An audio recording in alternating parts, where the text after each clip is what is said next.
Sound check, test mic, 1, 2, 3. Isang magandang umaga ho mga kabalen. At hintayin lang ho natin yung 10:15 para ho sa opisyal na pagsisimula ng ating programa. Kasabay ho yan sa telebisyon. For the meantime, ito, panoorin muna natin yung ginagawa hong random manual audit dito pong Commission on Elections. At yung location ho niyan sa may Citadines Bay sa Manila, sa Bay City.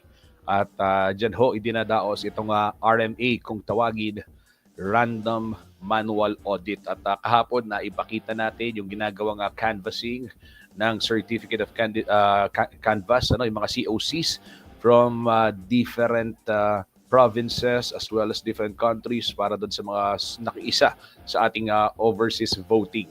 So sa ngayon ho, hintayin lang natin 10:15. Iwan ko muna kayo mga kabalen dito ho sa isinasagawang random manual audit. At mamaya papasilip ko sa inyo, ihahatid ko sa inyo ito pong latest kaugnay siyempre ng binabantayan nating senatorial elections. Yun hong bilangan sa mga pagkasenador, do medyo nagiging mali-malinaw na kung sino ho yung mga papasok dun sa Magic 12. But still, syempre, ayon ho sa COMELEC, proclamation will take place probably on Saturday, May 17. So, anong araw na ho ngayon? Araw na ho ngayon ng Webes. Araw na natin recess sa upper house.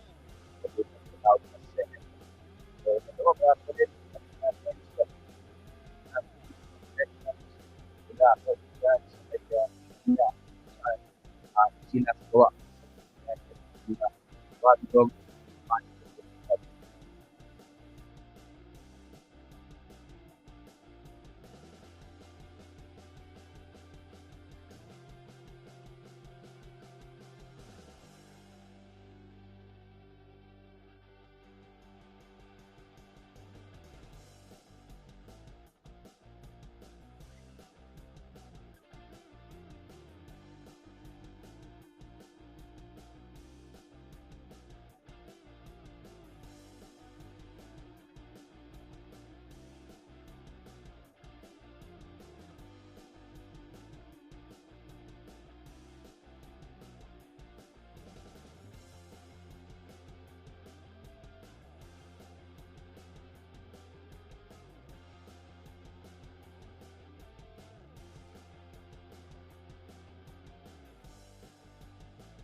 Ayan, isang magandang umaga po mga kabalen at welcome po sa ating programang CLTV 36 Newsstream. Ako pong inyong lingkod, Justin Dizon, maghahatid sa inyo ng balita at impormasyong makatotohanan, mapagkakatiwalaan at may paggagamitan. Ito po ang CLTV 36 News and Current Affairs na patuloy na nagbabantay dito po sa ating halalan 2025. At sa mga oras na ito, ang inyo pong nakikita ay ito pong random manual audit na nangyayari po diyan sa Maynila, isinasagawa ng COMELEC at mamaya ihahatid din natin sa inyo yung canvassing ng mga boto o ng mga certificate of canvass, yung mga COC kung tawagin.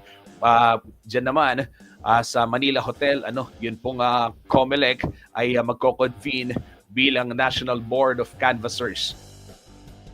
At sa mga oras pong ito, ayan, papakita ko lang din or banggitin ko na rin yung ayon ho kay COMELEC Chairman George Garcia, inaasahang matatapos yung bilangan ng boto sa national elections.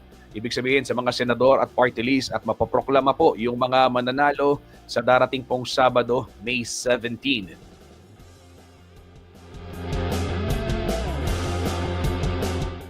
Kabalan, bigyan ko lamang kayo ng update kung sino yung mga nangunguna sa halalan sa pagka-senador. At tuloy-tuloy tayo sa ating gaya nga ng binanggit ko sa pagbabantay po dito sa ating eleksyon sa pagka-senador bilang po ng COMELEC, partial and official results, COMELEC data. Dito pong mismong araw ngayon, araw ho ng Huwebes, May 15, as of 9:30 ng umaga. Ngayon pong araw, nangunguna pa rin si Bongo na merong 26,497,710 votes. Sinundan ho siya ni Bam Aquino na mayroong 20,637,824 votes. Pangatlo po sa listahan si Bato de la Rosa na mayroong 20,273,810 votes. Habang si Erwin Tulfo na nasa pang-apat, meron pong 16,815,945 votes. Panglima po si Kiko Pangilinan na merong 15,088,642 votes. At pang-anim, dito po sa datos ng COMELEC, as of 9:30 ngayon pong araw, partial and official po ito, ay si Rodante Marcoleta na merong 14,911,663,000 votes. Nasa pampitong pwesto po kasalukuyan si Ping Lacson na merong 14,857,254 votes. Habang si Tito Soto na kanya pong naging running mate noong nakaraang halalan, meron pong 14,596,819 votes. Kaya po siya ay nasa pang-8 pwesto. Si Pia Cayetano nasa pang-9 with 14,307,112 votes. Habang si Camille Villar nasa pang-10 pwesto with 13,360,444 votes. Si Lito Lapid po ang pang-11 with 13,121,545 votes. Habang pang-12 si Presidential Sister Amy Marcos with 13,038,627 votes. At nasa pang-13 si Ben Tulfo with 11.8 million. Bong Revilla with 11.7, nasa 14th place. And 15th place ay si Abby Pinay with 7.5 million votes. Ito po ay partial and official data mula po sa Commission of Elections number 930 and po sa May 2025.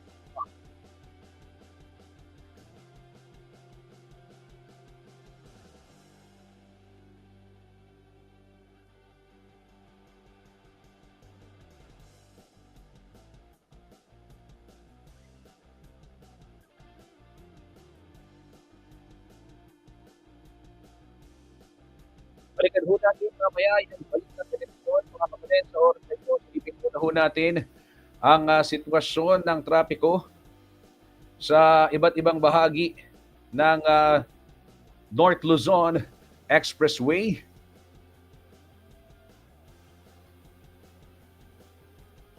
Ito ho mga kabalen, ay ipapakita ko sa inyo ang sitwasyon sa iba't ibang bahagi po ng North Luzon Expressway. Palitan lang natin, real-time traffic monitoring muna tayo, hatid po sa atin ng NLEX Corporation. Dito muna tayo sa first row, upper row, at leftmost box. Ito po yung Balintawak Toll Plaza. Para ho sa mga patungo ng norte, wala hong problema, walang pila dyan sa may Toll Plaza. And same scenario ho doon sa mga approaching ng Metro Manila sa may southbound lane. Maluwag din ang sitwasyon sa mga oras na ito. May makapal na bilang naman o na volume naman ng mga sasakyan dyan sa may Mapulang Lupa, Valenzuela. At specifically sa may southbound lane. Yung northbound, mas maluwag ho yung sitwasyon as we speak. Ngayong 10:24 po ng araw ng Huwebes. Para naman sa mga mag-e-exit ng Mindanao Toll Plaza, kung nanggagaling ho kayo dito sa Central Luzon at asahan ang bahagiang pila dyan sa pa-exit ho ng Mindanao Toll Plaza. At kung kayo naman ay eastbound or westbound rather at patungo ho ng Valenzuela o di kaya naman papasok ng NLEX mula ho dyan sa may Mindanao Avenue, ay asahan din ang bahagiang pagbabagal ng mga sasakyan. Sa lower row naman ho tayo mga kabalen, may Kawayan Interchange, magkabilang linya, nakikita natin fast moving naman ang mga sasakyan, do mas makapal po ang volume dito ho sa may southbound lane. Sa Bocaue Toll Plaza, wala rin hong problema sa magkabilang linya, maluwag hong sitwasyon sa mga oras na ito. At halos walang makitang sasakyan sa frame ng NLEX Corporation dito ho sa area ng San Fernando Interchange, magkabilang linya. Fast moving ho ang mga sasakyan sa mga oras ding ito. Real-time traffic monitoring po yan via NLEX Corporation.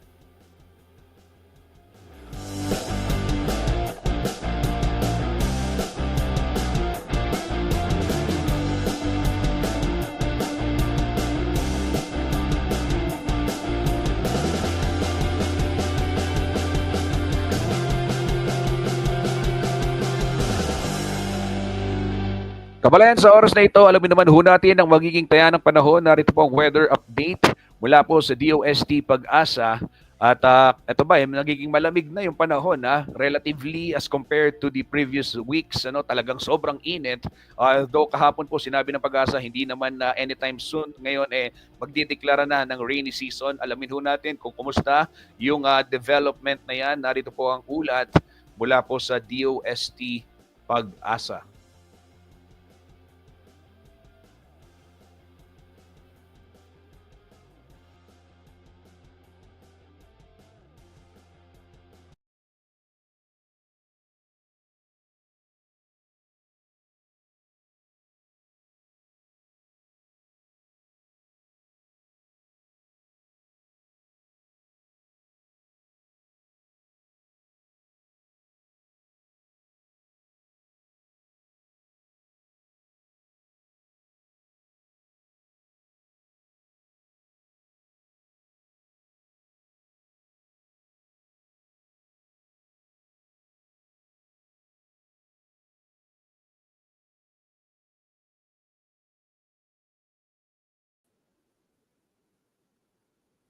Kabalen, balikan ho natin itong weather update. Ayusin natin yung natin issues. Huwag po kayong aalis. Magbabalik po ang CLTV 36 News.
Happy Thursday po sa ating lahat.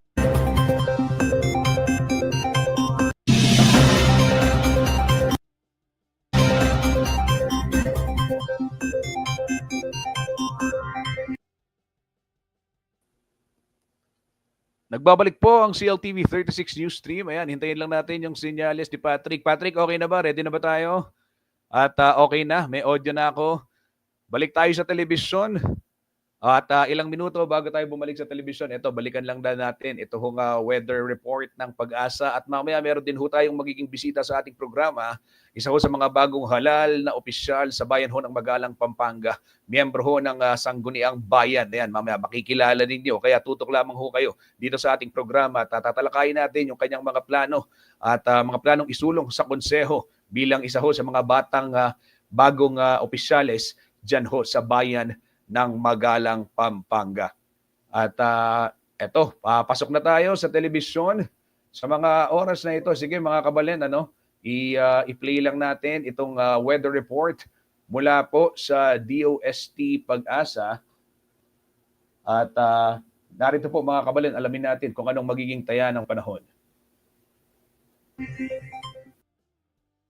Happy Thursday po sa ating lahat. Ako si Benison Estareja. Patuloy pa rin ang epekto ng ITCZ or Intertropical Convergence Zone po sa malaking bahagi ng Mindanao at mga kalapit na lugar sa Visayas. Ang ITCZ ang linya kung saan nagtatagpo ang hangin from the northern and southern hemisphere, and as a result, meron po tayong makakapal na ulap at malakas na mga pag-ulan doon. Samantala for Luzon and Visayas, andyan pa rin ang easterlies o yung mainit na hangin po galing sa silangan. Ang easterlies medyo maraming dalang moisture kaya asahan din po ang mga paulan lalo na sa dakong hapon hanggang sa gabi. At base naman sa ating latest satellite animation, wala pa tayong namamataan na bagyo sa paligid ng ating Philippine Area of Responsibility. Ngayong araw, asahan pa rin po ang mainit na panahon sa malaking bahagi ng Luzon, dulot pa rin yan ng easterlies, umaga hanggang tanghali, bahagyang maulap at minsan maulap ang kalangitan, at sasamahan pa rin yan pagsapit ng hapon hanggang sa gabi ng maulap na kalangitan at madalas na mga pag-uulan at mga thunderstorms. Usually po sa dakong hapon hanggang sa gabi, nagtatagal lamang po yan ng 1 hanggang 2 oras. Temperature natin sa Metro Manila mula 25 hanggang 34 degrees Celsius, habang sa Baguio City po medyo malamig pa rin mula 17 to 24 degrees Celsius. Sa ating mga kababayan po sa Palawan at sa may Eastern Visayas, asahan po ang mataas sa tsansa ng ulan dulot ng ITCZ, especially dito sa may southern and central portions of Palawan, Eastern Samar, Leyte, and Southern Leyte. So kung lalabas po ng bahay, make sure na meron tayong dalang payong or sombrero. Habang sa natitirang bahagi ng Visayas, asahan pa rin ang bahagyang maulap at minsan maulap na kalangitan. Bago magtanghali, mayroong mga tsansa ng ulan sa may southern portions of Central Visayas and Negros Island region. Habang natitirang bahagi pa ng Visayas, mataas din ang tsansa ng mga pulupulong ulan pagsapit po ng hapon hanggang sa gabi. Temperatura natin sa Palawan, posible hanggang 33 degrees Celsius, habang sa may Metro Cebu naman hanggang 32 degrees Celsius. At sa ating mga kababayan po sa malaking bahagi ng Mindanao, andyan pa rin ang mataas na tsansa ng ulan ngayong araw, dulot pa rin yan ng ITCZ. Ngayong umaga, meron ng malalakas na mga paulan sa may Zamboanga Peninsula, Bangsamoro Region, and Socabjen, habang natitirang bahagi pa ng Mindanao. At some point, magkakaroon din ng mga light to moderate with at times heavy rains. Kaya make sure po na meron tayong dalang payong, mag-ingat din sa mga banta ng baha at pagguho ng lupa, at lagi magantabay sa ating mga thunderstorm advisories or even heavy rainfall warnings. Temperatura natin sa Zamboanga City and Davao City, posible pa rin hanggang 34 degrees Celsius. Kahapon po, araw ng Miyerkules, nakapagtala pa rin tayo ng matataas sa heat indices. Up to 45 degrees po ang inabot sa may Cuyo, Palawan, at 44 degrees naman sa may Dagupan, Pangasinan, Apari, Cagayan, and San Jose, Occidental Mindoro. Sa Metro Manila naman, inabot naman po sa 42 degrees ang Pasay City at 41 degrees naman sa may northern portion of Metro Manila sa may Quezon City. Ngayong araw po, May 15, asahan pa rin sa Metro Manila ang may kainitang panahon. Heat index po, posibleng umabot pa rin sa 41 degrees, habang meron pa rin delikadong heat index dito sa maraming lugar sa ating bansa. Kabilang na dyan ang Pangasinan, Apari, Cagayan, La Union, Iba Zambales at maging dyan sa amin sa may Tayaba City sa Quezon kung saan nagdiriwang po sa ngayon ng San Isidro Festivals, hindi lang dito sa aming bayan kundi sa malaking bahagi po ng Quezon Province. So make sure po na meron tayong dalang payong o sombrero pananggalang sa init na posible rin pong magagamit natin pagsapit ng hapon kapag meron tayong mga paulan. Ito naman po yung ating heat index map for today. Maraming lugar pa rin sa mainland Luzon as well as Palawan, Mindoro ang merong mga delikadong heat indices. Gayun din sa may Northern Samar at Panay Island. So paalala pa rin sa ating mga kababayan, stay hydrated at magsuot lamang po ng komportable at manipis na damit lalo na from 10 a.m. hanggang 3 p.m. kung saan pinakamataas ang heat index. Para sa katragdagan pa pong heat index forecast, scan lamang po yung QR code na nakikita ninyo sa inyong screen or bisitahin ang pag-asa.dost.gov.ph/weather/heat-index.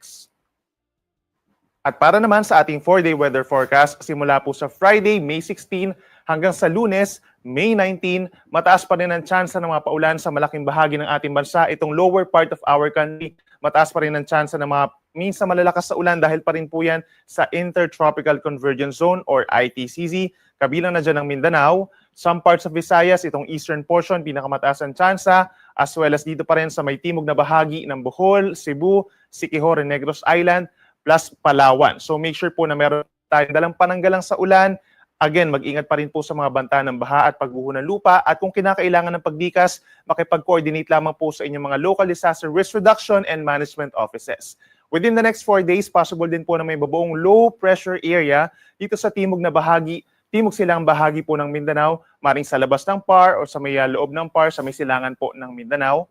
At nakikita natin itong low pressure area ay maring umakyat ng bahagya, magdala po ng paulan dito pa sa ilang bahagi po ng Eastern Visayas and Caraga region, and maring merong isang senaryo na dadaan po dito sa may Visayas and Mimaropa. So laging tumutok sa ating mga updates dahil posible pa pong mabago itong senaryo na nakikita natin sa ngayon. For the rest of our country, andyan pa rin ang epekto ng easterlies o yung mainit na hangin nga galing sa silangan. Magdadala ito ng maalinsangang panahon, lalo na sa tanghali, lalo na sa mga kapatagan, at sasamahan pa rin ito ng mga pulu-pulong mga paulan or pagkidlat pagkulog, lalo na sa dakong hapon hanggang gabi. Sa ngayon po, marami ang nagtataka kung bakit nga ba mas madalas na yung mga pag-ulan sa ating bansa, and yet, hindi pa rin nagdedeklara ang pag-asa ng pagsisimula po ng rainy season. Ang sasagot po natin dyan, meron po tayong tinatawag na criteria or basihan para magsimula ang wet season sa ating bansa.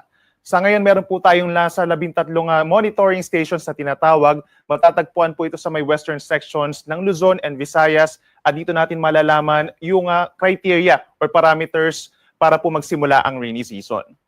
Una na dyan ay yung, syempre, ulan. Meron po tayong 13 monitoring stations and at least 7 po doon or nasa more than 50% of those stations ay makapagtala po ng paulan sa loob po ng sunod-sunod na 5 araw. At mayroon tayong total na 25 millimeters per station or higher bawat po doon sa monitoring station. So ibig sabihin, yung 25 millimeters po equivalent po yun sa parang dalawang medium size po na timba at ibubuhos po natin yung laman ng timbang ito doon sa isang 1 square meter po na lupain. Yun po equivalent ng 25 millimeters. At dapat po makapagtala ng ganong karaming ulan sa loob po ng 5 araw. At bukod sa ulan, syempre meron po tayong minomonitor din na hangin. Dapat yung hangin natin hindi na po nanggagaling sa may east or sa may kanan, or also known as the easterlies. Dapat dun sa ating mga monitoring stations nakakapagtala ng hangin na nanggagaling na po sa kaliwa, sa west or sa southwest. Yan po yung nagtitrigger po ng pagkakaroon ng southwest monsoon or hanging habagat. Kapag naabot na po yung criteria natin ulan, at nabuto yung criteria natin sa hangin, then most likely po magsisimula na po yung ating tag-ulan. Usually naman ay dinideclare po ito sa second half of May hanggang sa first half of June.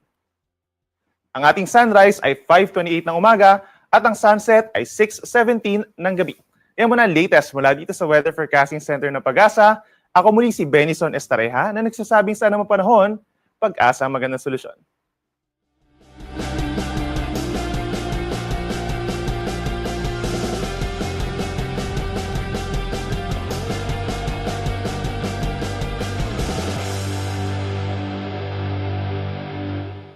Sa oras pong ito, ayan mga kabalen, narinig natin si Kuyang Benison Estareja ng Pag-asa sa kanya hong ulat panahon at sinasabing pwedeng usually second week o second latter part ng May or hanggang second week of June na idedeklara ito pong start ng rainy season.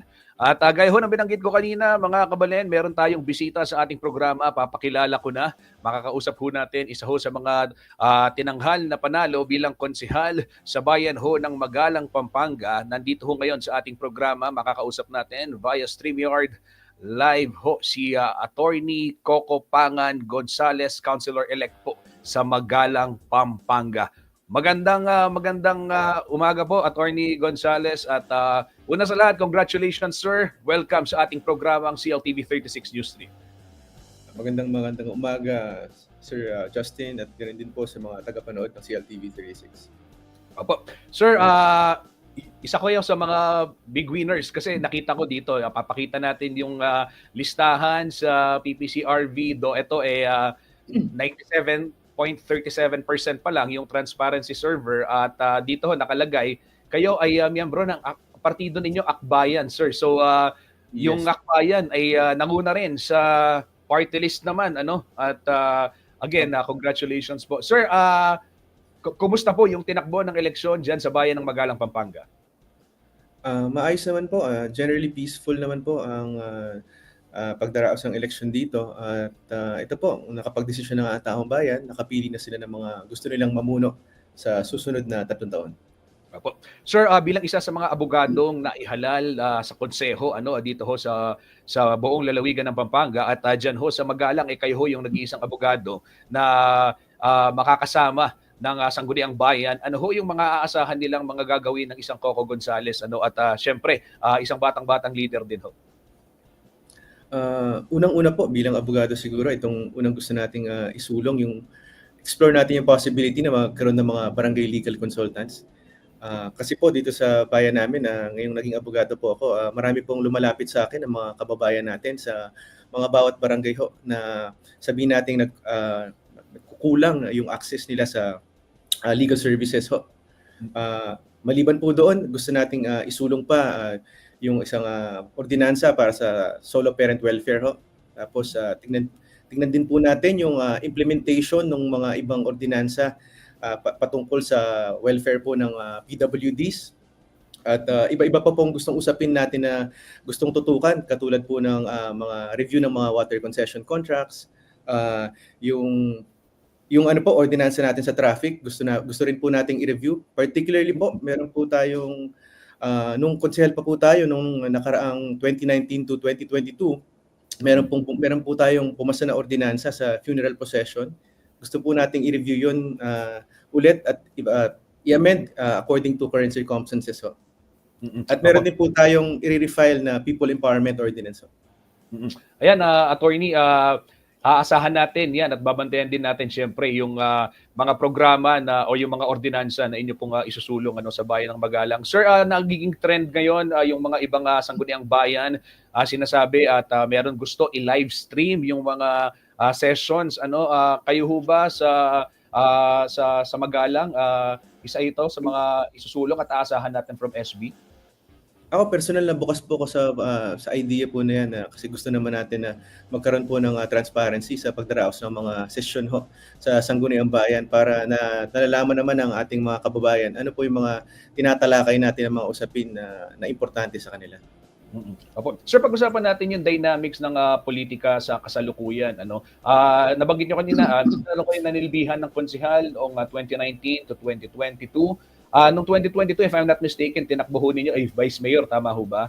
Opo, at ngayon ay bumalik kayo sa konseho. Sir, kumusta ho yung kampanya ngayon at considering na itong partido ninyo ay hindi siya yung, kumbaga sabihin na nating talagang mainstay parties dito na malalaking partido sa lokal, Opo, siguro ho medyo mas tahimik po o medyo mas guerrilla ho yung type ng campaign natin dito sa nagdaos na kampanya ho. Considering wala ho tayong makinarya, hindi po katulad ng mga ibang sabihin nating mga established na mga partido ho dito sa bayan natin.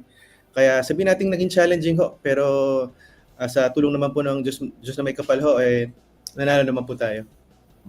Attorney, merong rise ng mga batang leaders ngayon at nakikita yung youth vote nakita doon sa percentage, more than 61% sa buong bansa. Nakikita natin, may mga binabantayang leader. Alam ko galing ka rin sa Jesse Robredo Foundation, ano, at doon sa mga nag-train ng young leaders, no? Ano yung nakikita mong with the results of the election, ano, kahit sa national, pababa, ano yung nakikita mong ibig sabihin, direction nitong mga ng young voters and of course towards yung kanilang inclination sa mga young leaders natin? Ibig sabihin ho, maganda yung trajectory ho ng bansa natin ho, no? May pag-asa tayong nasisilayan ho na itong mga botante po natin, mas malinaw ho kung ano yung klase ng mga leader na gusto nilang piliin po. Tayo naman po, mas gusto natin na ganito ho yung maging direksyon ho para mas lalong umunlad po yung mga bayan natin. Sir, paghuli na lang, mensahe na lang po sa mga mamamayan ng Magalang, Pampanga at siyempre sa ating mga kabalen dito ho sa lalawigan. Kare pong kabalan ko kayang Magalang, dakala salamat po kayong tiwala, kayong suporta, kayang milabasa na halalan, makaya sa kayo po na gawan tamo yung agyuta mo, bangkanita, makapagsilbing masalese kayang balenta mo po. Agatanda kayo mo rin po, yari na po yung halalan, ala na pong kule, ala ng maluto, asul, berde, maputi, metong tana mo pong balen, misasan metong tamo at mikakalugod. Ito mo po, dakal salamat. Kasanting na po nita, attorney, at dakal pong salamat at saan mi po rin iganaganang penga kuyo at kaya beke po kareng magbante mo naman ken pong balending Magalang. Thank you so much po, attorney Consular-elect, attorney Coco Pangan Gonzales. Dakal salamat. Yan ho mga kabalen, napanood ho natin at nakita natin ang ating bisita, attorney Coco Pangan Gonzales, Councilor-elect po sa Bayan ng Magalang. Isa ho sa mga batang-batang leader at batang-batang opisyal dito ho sa ating lalawigan. At siyempre, gaya nga ho ng kanyang binabanggit, bagamat walang makinarya, ay sinikap na makapag-kampanya. At ito nga, magandang resulta na ihalal po siya pangatlo dito sa listahan ng PPCRV. At mga kabalen, magpapatalastas muna tayo sa ating pagbabalik. Ihahatid ko pa yung mga ibang balita kaugnay po ng halalan.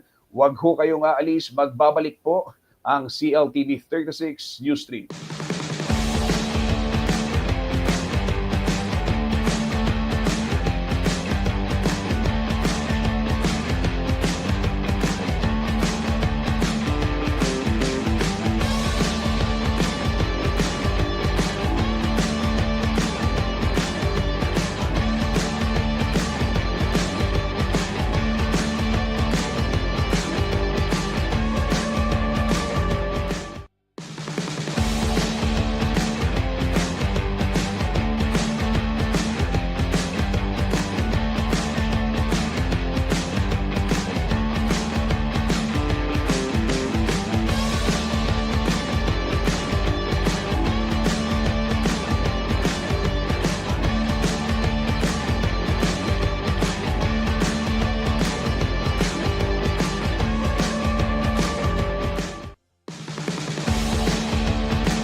Sir, sabi niyo po dati, pinapayuhan niyo po dati yung mga senador tsaka mga incoming senators na huwag magkomento sa impeachment. Pero yung iba po sa mga Sa oras pong ito, panoorin muna natin live, ongoing ito pong press briefing ni Senate President Chis Escudero. Tinatalakay po itong magiging impeachment trial ng pangalawang Pangulo, Sara Duterte. Narito po ang live press briefing ni Senate President Francis Escudero. Na ayon sa rules, sana iwasan nila na magbigay ng categorical na mga posisyon o sagot kaugnay nito hanggat hindi pa nagsisimula ang trial at wala pa naman silang nakikitang mga ebidensya pabor o kontra sa nasasakdal na si VP Sara. Magiging factor ba yon yung ginawang endorsement sa kanila, sa kanilang magiging decision? Sila lamang siguro ang makakasagot noon at hindi ako. But Mas historically, magandang sir, sila ang matanong kung sakasakali. sir, non-issue na ba? Historically, hindi. Dahil nakita nyo naman siguro sa social media na nagbago-bago ng posisyon yung mga in-endorse dati, kinakalaban nila ngayon yung mga nag-endorse sa kanila dati, yung kalaban nila dati, kakampinan nila ngayon. So, kung pagbabasihan ko ay kasaysayan, hindi ng mga partikular na senador, kasaysayan sa larangan ng politika ng ating bansa.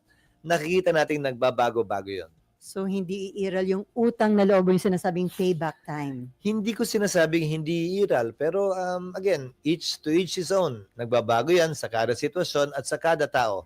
At hindi para sa akin na sabihin ganito yan o ganyan yan.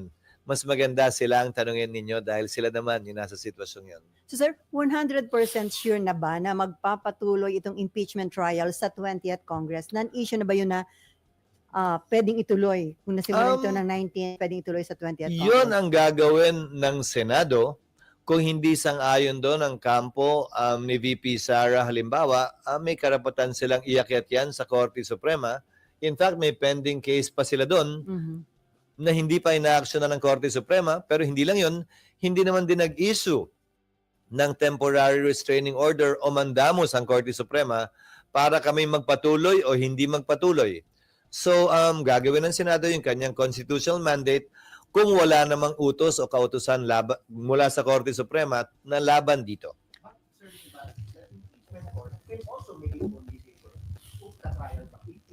Yes. If there's going to be a trial or not. Definitely yes. And the aggrieved party, if at all, on the reverse naman, can question that before the Supreme Court. It's not just the Supreme Court's decision. Mhm. It can also be your decision. Ultimately, it will be the Supreme Court's decision. But the Senate can decide on it one way or the other, yes. Both as a Senate and as an impeachment court. Pero ulitin ko lang, ang pinagbabasihan lang naman namin ay yung Senate Electoral Tribunal na binubuo pa nga ng mga maestrado ng Korte Suprema at miyembro ng Senado, tumatawid ng Kongreso para ipagpatuloy ang pagdinig ng kaso. Mhm. Nagbabago din yung mga miyembro ng Senado, nagpalit ng Kongreso, pero dahil yung kino-questioning term ay 6 na taon nung senador na pinrotesta, patuloy lamang yun sa mga susunod na Kongreso at hindi siya automatically dismissed. Mhm. So sir, kumusta na yung status ng impeachment rules? Maraming panukala kaming natanggap, hindi lamang mula sa legal team, pero mula din sa iba't ibang senador nitong nagdaang recess, lalo na mula dun sa mga hindi tumatakbo. Pero ang direksyon na personal kong tinatahak sa ngayon ay isuggest sa impeachment court na wag nang baguhin yung rules dahil baka maakusahan pa ang Senado at ang institusyon ng Senado na we are changing the rules in the middle of the game to favor one side or the other. Ipapanukala ko na kung may pagbabago man sa rules, ito yung mag-a-apply to future impeachment cases and not this one. Mhm. So pwedeng talakayan yung rules, pwede pa rin namin pag-usapan, pero prospectively applicable siya sa mga darating pang impeachment complaints na tatalakayin ng Senado at makakarating dito. At hindi na dito sa kasalukuyang impeachment na aming kinakaharap sa ngayon. So sir, yung suggestion mo na yon, subject for approval pa sa Definitely. Senate. Lahat ng sinasabi ko ay subject to approval ng impeachment court. Kaya sabi ko, panukala ito, suggestion ito. Okay, Mean. SP yung sa TRO nung SC. So, ibig sabihin, pag maglabas sila ng desisyon, pwedeng hindi matuloy yung impeachment. Di ba sabi niyo, sir, dati, sarili yung desisyon yun? Magdedesisyon ng impeachment court kung susundin o hindi. Tulad ng sinabi ko sa inyo dati, di ba? May mga desisyon ng korte na sinunod ng Kongreso at ng impeachment court. May mga desisyon din na hindi. So, depende yan sa impeachment court. Lahat ito ay pagpapasya ng impeachment court. Hindi ng Senate President lamang. Sir, and then yung rules na, yung Not the rules, Senate, the impeachment court. sir, yung rules na gagamitin kay Sara ay yung ginamit kay, Yung kay- existing rules pa rin. Ang magiging pagkakaiba lamang ay nakalagay kasi sa existing rules that the rules of court shall be suppletorily applicable. Nagbago na ang rules of court mula nung panahon ni Chief Justice Corona, late Chief Justice Corona at ngayon. So yung mga pagbabagong yun sa rules of court, dala na sa rules na ito at hindi na namin kailangan baguhin pa. ano yung i-discuss niyong rules pag open sa June 2? Yung existing rules pa rin. Initially, may mga sumusuporta na sir sa inyo ng mga senador do sa suggestion mo? Isasuggest namin formally ito at sa pamamagitan siguro ng press con na ito, makakarating sa kanila, isasuggest namin ito kapag ka nag-convene na ang impeachment court. Sir, it is good ba kung before June 2, sa resumption kasi, magko-convene na kayo as impeachment court, tama ba? Bilang Senado muna, And then yung pag-convene. Magko-convert na lang kami The into same an date. impeachment court. Same date or June 3? So better na before June 2 ay may decision na ang Korte Suprema dun sa mga pending petition. Hindi naman, basta walang TRO ang Korte Suprema, magpapatuloy kami. Kung may TRO sila, pagpapasahan namin kung anong gagawin namin, bungad ng TRO na yan.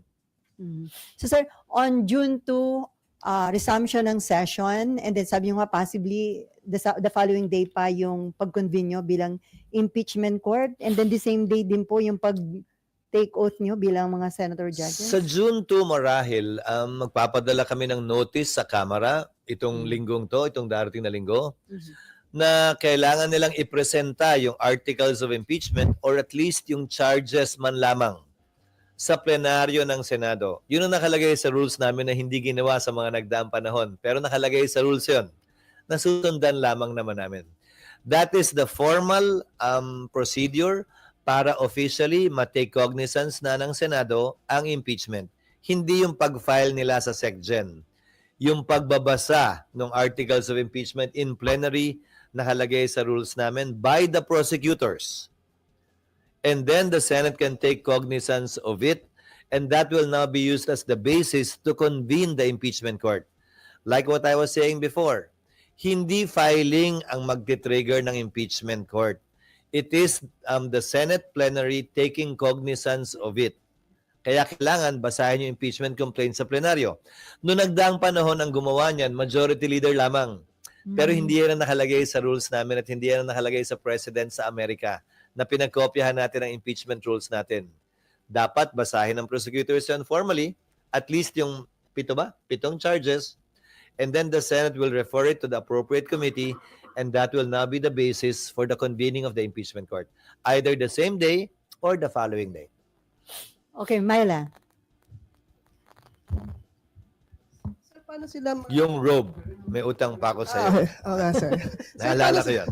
So, ma-recognize yung yung prosecution team kung hindi pa kayo nakakonvene as impeachment court. Paano nila babasahin? Kung if that happens, Sa plenary first time- gagawin yon. Yes, sir. No, Paano we will sila ma-acknowledge? Hindi pa sila prosecution. Ang maging members of the House who filed the impeachment complaint, they will have to designate who will read it. And I'm assuming ito yung mga prosecutors din na i-assign nila. So, this is the first time na mangyayari, sir, no? So, hindi ko lang ma-picture. So, i-recognize sila as, paano yung, di ba, you are in session, paano i-recognize sila? They will be called upon in plenary to read the articles of not the whole articles, the charges at the very least, and to submit the rest formally for the record in the Senate.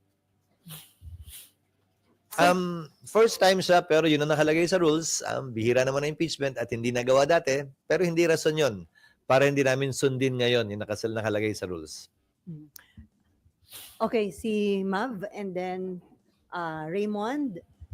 Mav. Mamaya na yun. Sino daw? Di ba, Considering ang na, dami na nangyari? sir, hindi niyo pa kami dinadala dun eh. Ang dami nangyari. Teka muna. Yung lang po yung current cast of characters ng impeachment trial. Are you expecting or are you concerned na magiging medyo circus-like yung dito sa Senate, yung trial mismo? No. Yung papasok ng mga miyembro ng Senado, hindi ba? 5 re-electionista, 4 na dating senador, 3 na miyembro ng Kamara na mula sa Kongreso na magiging bahagi, maliban sa aming 12, ng 20th Congress.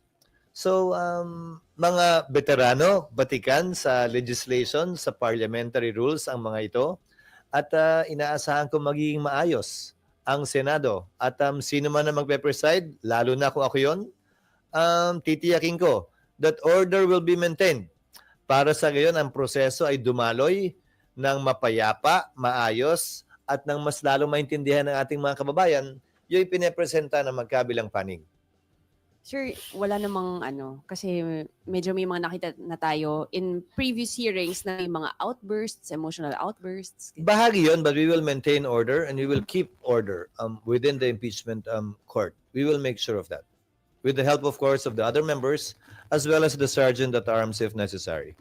Pero sir, pagdating sa prosecution, malaking bagay ba yung pagpasok nga ni na Dilima at saka Chel Jokno? Mas magiging exciting ba itong Hindi para sa akin na sabing maganda nga o pangit yon. Hindi para sa akin sabing magaling o hindi yon. mga di-calibre kasi itong mga to, sir? And considering yung nag-experience ni Dilima under the Duterte administration. Well, they are both practitioners. On the part of Chel as a human rights lawyer, on the part of Secretary Senator Laila as an election lawyer, I believe, when she was practicing and before she became DOJ secretary. Definitely, they will add to the prosecution's ability to present their case. So, hindi naman kaya yung impeachment trial maging platform para dun sa mga gustong pumosisyon at magpasikat for 2028? Oo, pero dalawang bagay yun.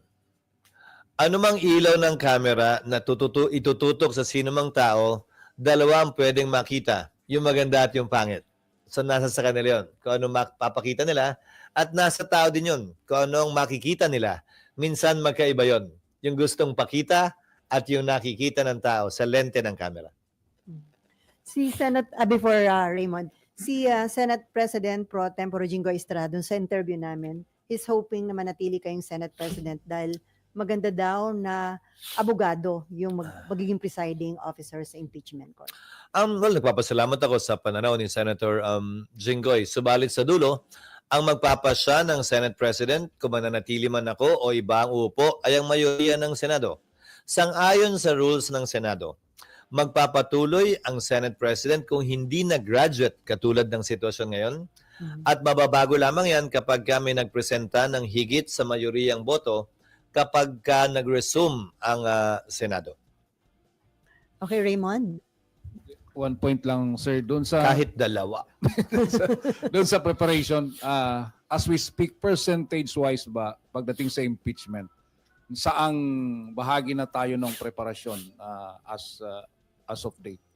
Huling nagsalita ang prosecution team. Sabi nila yata parang 80% na sila sa isa o dalawang charges. Wala pa akong balita dun sa 5 charges. Hindi ba? Mas mataas ang level ng kahandaan ng Senado. Pati yung invitations, yung ID, yung security preparations, yung holding areas ng prosecution at defense panel, nakahanda na rin. Hanggang sa detalye ng parkingan nila, hinanda na rin namin at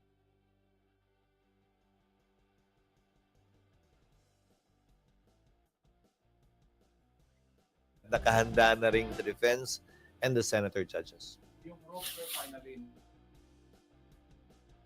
na Napatahi na. Alam ko napatahi na. At nasukatan na, kung hindi ako nagkakamali, lahat o maliban sa isa. Kaugnay naman, may mga nangangampanya kasi hindi pa naman nakuha. Nakuha ng sukat. Pero ready na yung mga, ginaya lang naman yung dati. Sorry, yung room assignment, finalized na. May inassign na kami sa prosecution at nag-inspect na yata ang ilang miyembro ng Kamara, yung kanilang mga staff. Sa panig ni Vice President Sara, binigyan din namin sila ng notice kaugnay sa pag-karapatan nila at oportunidad mag-inspeksyon. Pero tinanggihan nila ito at sinabing may pending petition pa daw sila, kaya buong galang sabi nila na hindi muna nila i-inspeksyonan yung kwartong yon hanggat wala pa daw pa siya ang Korte Suprema na tinatanggap at ginagalang ko. That is their prerogative and their option. Okay, sir, may patanong si Nimpa. Sabi niya, Nimpa ano? Ravelo. Hoping ka daw ba na ma-retain mo yung pagiging Senate President? Ilalaban mo daw ba at makukuha niya kaya ang kinakailangan boto? It's not a question of hoping. It's a question of reality. Ulitin ko, ang Senate President dapat may kumpiyansa ng mahigit na mayoriya ng Senado. 13 at higit pa. Pwedeng mangyari at maganap yan sa sino mang Senate President, kabilang ako, basta may sesyon. Dapat maliwanag yan sa bawat isa sa amin. Senate President man o hindi, nangangarap man o hindi. So, sorry, Amayla. Sir, first ko na lang, sir. So since may open declaration na, sir, Is a second demotion mo yan? since may open declaration si Senator Soto na willing siya to accept as long as may number siya ng 13, wala ba, sir, effect sa iyo? Walang dating, wala kang paghahanda? Ulitin ko, Mala, yung sinabi ko kanina. Ikaw naman nagpapainit ka na naman. Parang hawakan mo yung tenga yung sinasabi mo yan. Walang ganyanan. Hindi, sir. It's, All to be 24 concerned all na- 24 senators, I think that way. Sino man sa amin, kabilang si Senator Soto, ang may bilang, hindi niya dapat talikuran yung responsibilidad at yung hamon na yon na binibigay na kumpiyansa ng mayoriya ng mga senador sa taong yon. So, hindi unique yung posisyon yon. Posisyon yan, naniniwala ako. Pananaw yan, naniniwala ako. At paninindigan dapat yan, naniniwala ko, ng bawat senador. Dahil wala namang qualification ng Senate President. Ang qualification lamang, dapat miyembro ka ng Senado. At sino man na maging Tama na yung katatapos lang ng bangayan sa politika. Hawak tenga ka naman agad. Huwag muna. At sino man yung maging Hawak Senate- ilong agad. O, wala naman ganun. Di ba? Huwag naman. Alipasin nyo naman ng konti. Eh, sir, ano yung magiging scenario? Pwede ba yung magkaroon ng third force? Kasi di ba minsan, eto, majority, minority, and then naalala ko nun, Senator Alan and Pia, hindi sumama sa admin at minority, parang independent. Posible yon. Posible yun, pero sang-ayon sa rules, membership is determined by minority and majority. So sa dulo, pipili pa rin sila kung sinong gusto nilang mag-nominate sa kanila bilang miyembro o chairman ng mga komite. Because Parliament, the Senate, like Congress, operates on that principle, majority-minority. Hindi administration opposition, majority-minority. Majority-minority simply defined as you voted for the winning Senate President, you're with the majority. You voted or did not vote for the winning Senate President, or you voted for another person, then you belong to the minority. It has nothing to do with administration opposition. May nakita na akong pagkakataon na baliktad yon. Yung majority, opposition, at yung minority, kakampi ng administrasyon. Posible yun, ha? Possible yan na mangyari this. Posible naman yun. Noong panahon ni GMA. Ang Noong panahon ni dating Pangulong Estrada, di ba? Noong nagkabotohan, nagpalit din. Nakita nyo yung Kongreso, nagpalit din ng speaker. O yung speaker, naging anti-administration, di ba? Tapos nagpalit ng ilang ulit. So, depende. Again, majority means you voted for the winning speaker or Senate President. Minority means you did not vote for him or voted for someone else, which is totally separate and distinct from being opposition or administration in relation to the sitting government. So sir, asahan na magkakaroon ng changes sa committee, chairmanship. Pag ba ganun, maraming mga naglalabi para doon sa mga committee na gusto nilang makuha. Naglalabi lang naman kapag klaro na kung sino mananalo. Hindi ka naman maglalabi. So, Hindi mo alam kung sino yung... pag klaro na, may nabuo ng mayoriya, doon ang pag-uusapan yung komite. Pero siyempre, kung sino man ang incumbent na may kasalukuyang hinahawakan na komite, siyempre, may paggalang na binibigay doon kung bahagi pa rin sila ng mayoriya. Okay, Amor. Ano po yung impact or implications kapag gano'n na yung majority ay hindi allied with the president in terms of our relationship ng legislative and executive? Mahirap po May ba? hirapan ba? Hindi naman sa mahihirapan, pero siguro mas malaking panahon ang kailangan gugulin para kumbinsihin yung mayoriyang yon sa Kamara man o sa Senado. I believe we're all mature enough and should work together insofar as what is good for the country and our people. Hindi naman porkit oposisyon, no ka na lang ng no, kahit naman tama na yung pinapanukala ng gobyerno. Hindi naman porkit administrasyon ay yes ka na lang ng yes, kahit na mali na yung ginagawa ng gobyerno. I think we've outgrown that. I think we're bigger than that. I think we can work beyond that and can see what is best for our people as we should. Yun naman yung sinumpaan namin tungkulin. Sir, since nabanggit niyo po kasi yung sa obstructionists, kahapon merong statement si Yusek Claire Castro that the government, the Marcos administration welcomes yung legitimate opposition but will fight yung obstructionists. How do you make of that statement, sir? Gusto mo dalawa akong mag-comment kay Claire? Oh. On the statement. There's a very thin line dividing oppositionist and obstructionist, and it's a gray area.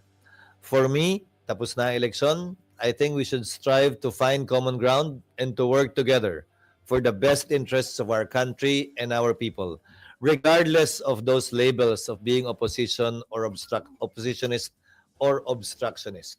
I think we can find and we should find common ground in spite and despite the results of this election. Ulitin ko, tapos na ang halalan, tapos na bangayan, tapos na ang kulay politika at ingay ng politika.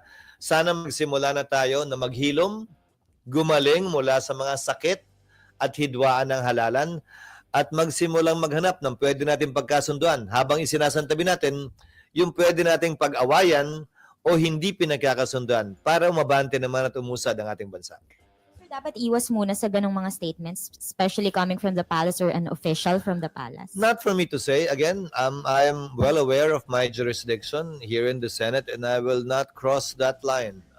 It's up for them to say what they would want to say, but it's not for me to dictate on that. But neither can they dictate on us.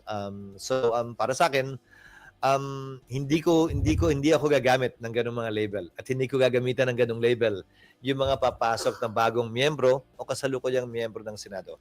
I look at each one as a colleague that I can work with and find common ground with. Pero sir, do you think matatapos yung bangayan considering magkakaroon pa ng impeachment? Libre naman mangarap, ikaw naman. Hindi man matapos, hindi yun rason para tumigil tayo mangarap na hindi man mawala ay mabawasan yung bangayan. Hindi man mawala ay makapagtrabaho pa rin kami ng magkakasama tungo sa kailangan, ikagaganda at karapat-dapat para sa atin. Patuloy kong pangahawakan yung paniniwala, kagustuhan at pangarap na yun. So sir, ano pa yung target nyo na matapos bago Uy, ayun, oh. mag-end ang 19th Congress? Ayun, oh. Ayun, yung hinihintay mo. Ayun, tinanong ko. Yung mining act na inaayos yung reforms doon para ma-encourage na pumasok ang negosyante dyan. Kabilang sa mining act, yung export ban para dito i-process yung mga minerals. Hindi sa ibang bansa para magkaroon ng trabaho dito. Halos kagaya lamang yan ang ginawa ng Indonesia halimbawa. Pangalawa, yung right sizing bill. Pangatlo ay yung Judiciary Fiscal Independence Bill. Pang-apat ay yung Right-of-Way Bill. Ito ang magpapadali sa mga government infrastructure projects, kabilang na yung ating subway at tren.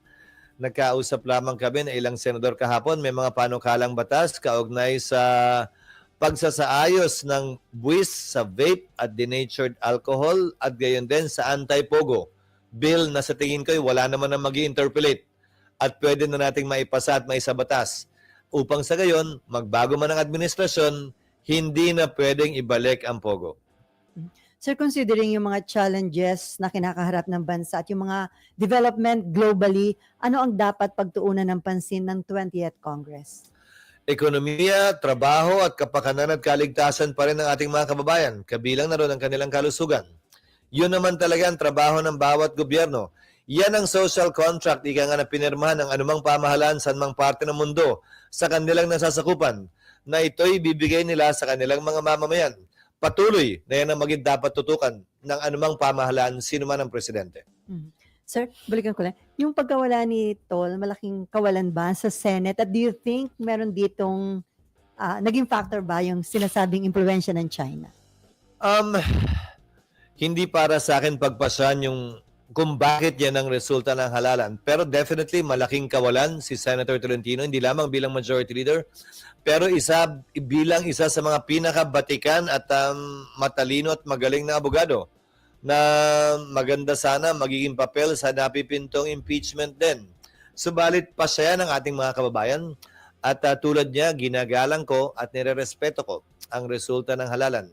Ika nga, mas alam nila kung anong nararapat at dapat kesa individually kami. Okay, RG. Banggit nyo kasi yan, ano? Yes. Yung kahapon may statement si Senator Lacson, former Senator Lacson, na parang along the lines that one of the game changers of the election was yung failure ng administration machinery. Do you agree that the machinery failed? I'm not prepared to say that. But Siguro kung sinabi yon nung natalo sa halalan, di ba, baka, pero isa siya sa mga lima na nagwagi mula sa alyansa. I'm sure it must be worth something. Again, I think more than strategies, more than machinery, the issues dictated the result of these elections. Yung mga nangyaring kaganapan bago mag-eleksyon. And in that sense, it is a positive thing. Bakit? Issue-based yung eleksyon. Hindi pa damihan ng advertisement, hindi pa lakihan ng makinarya, hindi pa damihan ng pera, pero saan pumosisyon yung bawat kandidato, kaugnay ng posisyon ng mas nakararami nating kababayan sa ilang issue na pumutok, sumabog o kinaharap natin ilang buwan o linggo bago maghalalan. Yon sa tingin ko ang mas nagdikta ng resultang ito, hindi ano pa mang bagay. protest vote daw kaya ang taas ni Senator Bongo and Bato de la Rosa, sir. Well, matagal nang mataas si Senator Bongo. Hindi naman siya nawala sa top 3 noon pa. May huling sipa lang din siguro. Pero hindi rason yun para hindi siya bigyan ng pagbati kaugnay sa napakataas ng bilang ng boto na nakuha niya noong nagdaang halalan. Pag ba ganung nangunguna ka at ang taas ng iyong boto, potential candidate ka na for the presidential election? Sa kasaysayan ng ating bansa mula nung nagkamalay ako, isa lamang naman yatang Pangulo ang nag-top sa halalan. Sino? GMA. Top sa senatorial. Yung mga nag-top, madalas inaasinta agad, di ba? So sa dulo, base sa kasaysayan na hindi pinapalad, maaari niyang baguhin yon kung siya'y nag-iisip na tumakbo sa mas mataas na posisyon. Binabangit ko lamang ang kasaysayan. Ang kasaysayan na pwede lamang gamiting basehan habang hindi pa nababago ng kasalukuyan. So tingnan natin kung ano mangyari. Okay, Amor. Sir, si Senator Bato po kasi, ang sabi po niya, nakikita po niya yung formation ng Duterte block sa Senate. Sila pong mga PDP candidates plus yung in-adopt din po na Camille Villar and Senator Amy. And then, nakikita niyo po ba, sir, na yung magiging composition ng next Senate may Marcos block, Duterte block, and then yung block na hindi kasama sa either of the groups? Kaugnay sa issue sa mga Duterte, marahil Kaugnay sa issue sa mga Marcos, marahil Pero kaugnay sa pang-araw-araw na issue, mga panukalang batas na pag-uusapan namin, sa tingin at pananaw ko, hindi yan titingnan ng mga miyembro ng Senado bilang bahagi ng Duterte block, bilang bahagi ng Marcos block. Titingnan nila yan gamit ang kanilang karanasan, konsensya, at prinsipyo at paniniwala. Pero kapag ang issue ay tungkol sa Duterte at sa Marcos, marahil doon mo lang makikita yung linyang yan sa pagitan ng dalawang yon. Pero hindi lahat ng senador ay pwede mong bigyan ng tataksan o ika nga na Duterte yan, Marcos yan. Hindi naman lahat ganun. So sir, kahit mag-start na yung impeachment trial, ina-assure nyo na hindi mapapabayaan ng Senate yung legislative work ninyo? Yun ang sisikapin namin gawin at balansehin. Hopefully, yung aming panukalang schedule ay yan ang makarry ng plenaryo. Kung saan ang sinasabi ko nga sana, umaga ang trial at hapon ang sesyon ng Senado. Upang sa gayon ay mas mabudget namin yung oras namin sa Senado. At kung sakasakali mag-extend man yung impeachment trial, ay konting oras lang siguro at may iwan palaging oras para sa aming sesyon. Except of course on a Thursday na pwedeng tumuloy-tuloy ng hanggang hapon at gabi na. Sir, kakayanin ba yun kung September merong impeachment trial tapos start na rin ito ng budget hearing? Committee hearings. Papayagan namin ang kaibahan lamang noon. Hihilingin ko rin ang pahintulot at otorisasyon ng plenaryo. Dapat pahintulutan namin ng committee hearing sa hapon. Kasabay ng plenary. Kung papahintulutan ng minority, wag naman sana maging masyadong stricto sa quorum, lalo na kung local bills ang pinag-uusapan at nang matalakay namin yung budget. Okay. No more? Okay, Raymond. Si Marlon. Kasi you had been very active na nangangampanya dyan sa local. Kumusta yung, happy ka ba doon sa result regarding yung mga local candidates mo sa Sorsogon? Actually, hindi ako tumayo sa maski na anong stage, na sa bahay lang ako doon eh. Pero nilalapitan ka Sorsogon. sa bahay, sir. I did not stand in any stage in Sorsogon to campaign for any of our candidates. Although alam naman na kandidato ko sila at kaalyado nila ako. 15 sa 15 munisipyo at syudad ng aming lalawigan nanalo ang aming mga kapartido sa NPC. Gayon din sa syudad at lahat ng miyembro ng Sangguniang Panlalawigan. Naging maganda ang suporta ng aming mga kababayan sa aming mga kandidato. Tapos puso ako nagpapasalamat sa kanilang paniniwala at pagtitiwala sa aming grupo na una ang Sorsogon. Pwede na bang panghawakan yun, sir, for future elections? What do you mean? 2028. 2028. Hindi Sir, ko magets. Re-electionist ka ba? Or Hindi pa ako nagpapasya kaugnay ng 2028. Gaya ng sinabi ko, magre-re-elect ako o magre-retire ako. Hindi ko pa alam. higher office? Hindi ko iniisip at kinukonsidera sa ngayon. How about- Masyado nang maraming nandun eh. Dito na nga lang, hindi pa ako sure eh. Higher pa. How about Supreme Court Justice, sir? Hanggang 75? 75 ba yun o ano? Oh, Hanggang ano tayo yan? 70 lang ba?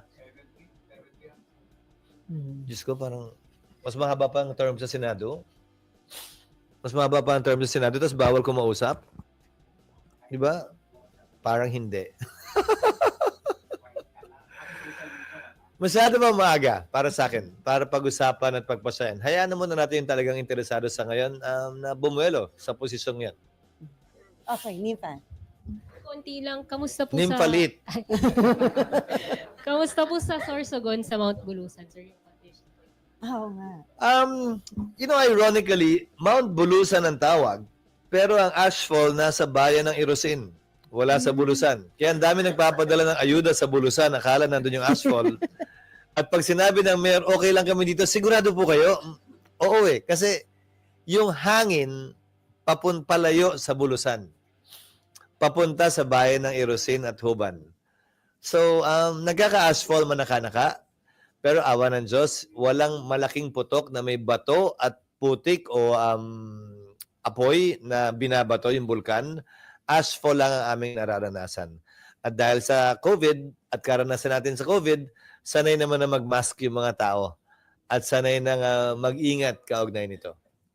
Sir, dagdag ko lang, paano yung si former President Duterte mag-work from The Hague siya? Tinanong ko to, so ibabahagi ko na rin sa inyo. Pwedeng sumumpa sa kanyang bagong tungkulin bilang mayor muli si Pangulong Duterte Ng Davao. sa pamamagitan ng ating consular office doon. Meron tayong tinatawag kaugnay ng Consular Commission na consular visit. Pwede siyang puntahan kung papayagan niya at hihilingin niya ng ating consular officials para manumpa siya sa harap nila bilang mayor. Subalit, kung hindi siya makakauwi for circumstances or reasons beyond his control dahil nga nakadetain na siya sa The Hague, ayon sa local government code, ang papalit ay ang vice mayor. Sa kasong ito, si Mayor Baste Yung anak. Duterte. Pwede lamang siya mag-appoint, mag-hire, mag-fire, makalipas ang 30 araw na bakante pa rin yung pwesto. But for the first 30 days, acting lang muna siya. Pero may nakatalaga ng proseso para dyan. Hindi na kailangan mag-imbento pa ng gagawin dyan. Pwedeng magawa lahat yan. So may mga nag-iisip siguro, kailangan ba niyang lumabas pa, magpunta sa bahada sa konsulado para sumumpa? Hindi. Pwede siyang puntahan at pwede siyang mapanumpa sa harap ng isa sa ating embassy at consular officials kung hihilingin niya. Dahil ang consular visit ay pwede lamang kapag hiniling nung nasasakdal o akusado. Hindi siya pwedeng persahang puntahan kung saan siya nakadetain kung ayaw niya. Karapatan niya yon sang-ayon sa rules ng The Hague. So may proseso naman yon. So ang mangyayari, yung acting vice mayor ay yung mag-acting vice mayor ay yung top-notcher kagawad. By ratio and proportion dun sa 3 distrito ng Davao. So titingnan ng kada distrito kung sino may pinakamataas na ratio and proportion vote. Hindi automatic yung may pinakamadaming boto ha.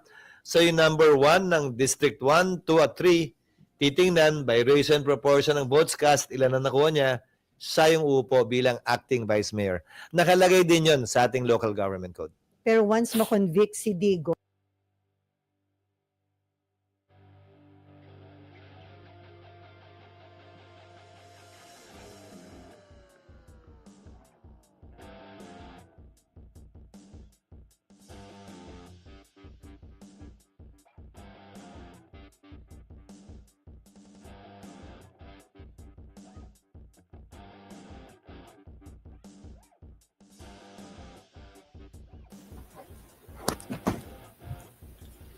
kung anak niya ang magti-take over ng mayor. officially. Hindi pa rin man. Mhm. I don't think that's part of the penalties that can be imposed. you Although forgot hindi to- ako sigurado dahil hindi ko pa nababasa. But I don't think it has any right to impose that penalty dahil hindi naman sila bahagi ng ating korte.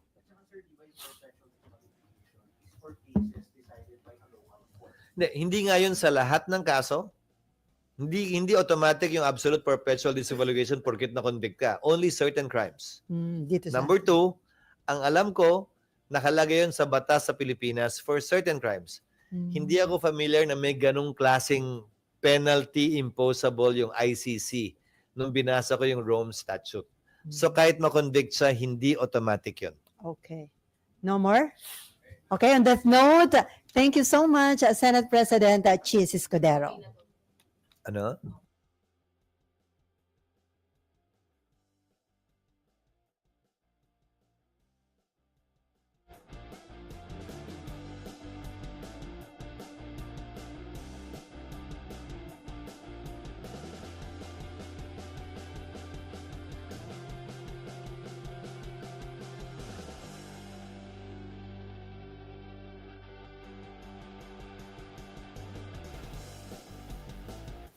Kabalen, dito na muna po magtatapos ang ating streaming. Tumutok lamang ho sa CLTV 36 News and CLTV 36 official main page sa Facebook at sa ating ibang social media platforms para ho manatiling updated kaugnay ho ng iba't ibang kaganapan dito ho sa Pampanga, sa Central Luzon at syempre sa buong bansa dahil patuloy po ang pagbabantay natin dito sa bilangan ng boto at lalong-lalo na sa pambansang level, sa pagkasenador at sa mga party list. Ihahatid po namin sa inyo yan at syempre yung development din ng katatapos lamang na eleksyon dito ho sa ating lalawigan at kumustahin natin yung mga nanalo at kung ano yung kanilang mga plano at ano yung aasahan at syempre ano yung kanilang mga tungkulin sa taong bayan. Kasama po ang CLTV 36 News and Current Affairs sa pagbabantay dyan. Muli ito po si Justin Dizon. Ito po ang CLTV 36 News Stream.